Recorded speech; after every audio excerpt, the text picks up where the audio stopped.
There's a new health commissioner in town, and to kick off his second day on the job, he decided to stop by and spend some time with the PIX11 Morning News. So good morning, and please welcome to the show, Dr. Dave Chokshi, for your first morning show appearance. I do appreciate you joining us live this morning. How you doing? I'm doing well. Thank you so much for having me on. Of course, our pleasure. So we do want to get to know you a bit. You decided to take over responsibilities of the Department of Health and Mental Hygiene in one of the biggest cities in the world during a pandemic. Right? With 30 days left before school starts, you are, I guess, a glutton for punishment here. So what was your first thought when you were approached for the job? Well, public health is a calling for me, and it's certainly true. We're facing some of the most significant challenges that New York City has ever faced. But I'm not daunted by those challenges. Good. I am motivated by them. Yeah, I read your letter to, or I listened to your statement the other day at the press conference, and that was something you really highlighted here. Listen, it's no secret, tensions were high between Mayor de Blasio and your predecessor, Dr. Barbeau, over the handling of the coronavirus crisis. You, at the time, were able to look really from an outside perspective looking in. What were your thoughts on how the city responded to the crisis back in March, and would you have done anything differently? March and April were some of the toughest, most harrowing months that I've ever experienced as a New Yorker. And we saw countless examples of heroism from, my fellow clinicians working on the front lines, nurses and doctors, but also everyday New Yorkers, doing the things that we needed to flatten the curve and address the pandemic. So I do think there were some important lessons learned from those months. And it's important for us to stay disciplined about them as we move ahead. And I think it's important to know what those lessons learned are. So can you give me two, maybe, of the lessons learned here moving forward? I'll give you four, if you don't mind. Sure, go ahead.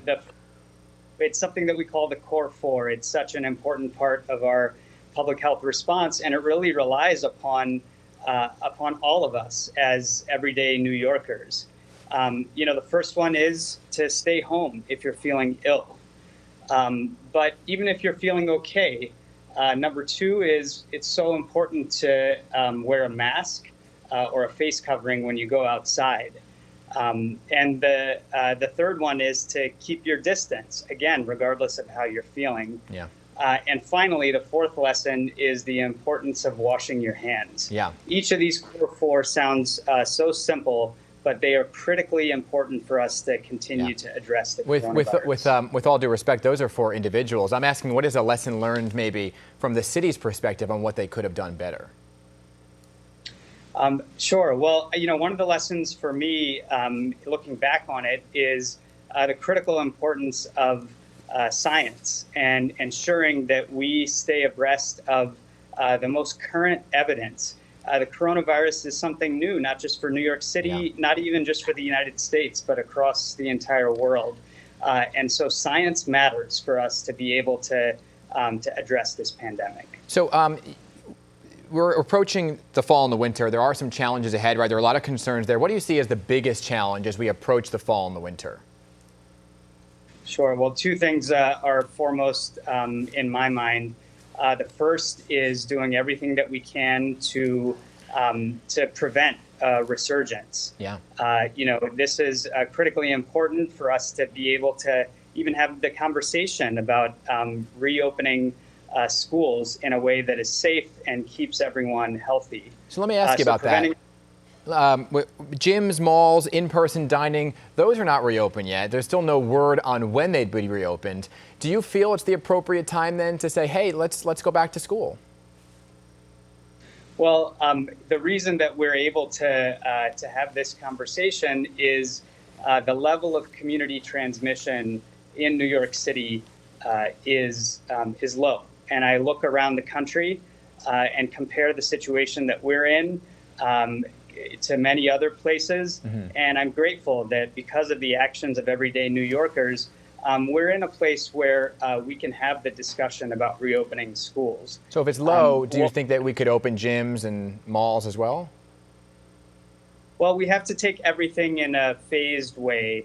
I do hope that we'll be able to continue with additional reopening, but it depends on keeping transmission of the coronavirus low and interrupting the spread of the disease. So Hey. those are things that I hope we'll be able to get to further down the road. Understood. I know you have several jobs prior to being appointed to Health Commissioner. I urge people to read about you and find out about all that you've done, because you've really been all over the place from local to federal government. Very important to know that. But I also want to get to know who you are as an individual. Do this with everybody that comes on that's brand new into their positions. You ready for the lightning round? I'm ready. Here we go. And this is a tough one. Mets or Yankees? Mets. You know, I'm in Queens. I'm living in Jackson Heights, and you got to be a Mets fan. So Knicks or Nets? Knicks or Nets is a tougher one. You know, I think I'll have to go with the Knicks for that one. Okay, I like what you're doing here. Pizza or hot dogs? Well, I'm a vegetarian, so that one is an easier one. There you go. Pizza Do you have a for me. favorite pizza place in New York City? You're from Jackson Heights. Yeah. No, I don't have a favorite. There are a few in Queens, but I'm particularly fond of the thinner slices. There you go. This is a very New York question. Cream cheese or bagel? Cream cheese or butter on your bagel?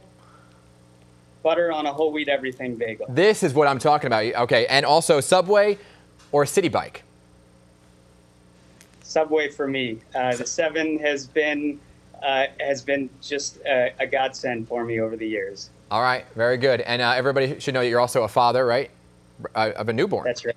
How old's your daughter? A 14-month-old baby 14. daughter. Very good. Congratulations. You have a monumental task ahead of you while being a new dad at the same time. So appreciate you joining us this morning and making the time for us. Good luck. I appreciate your having me. Thank you. All right.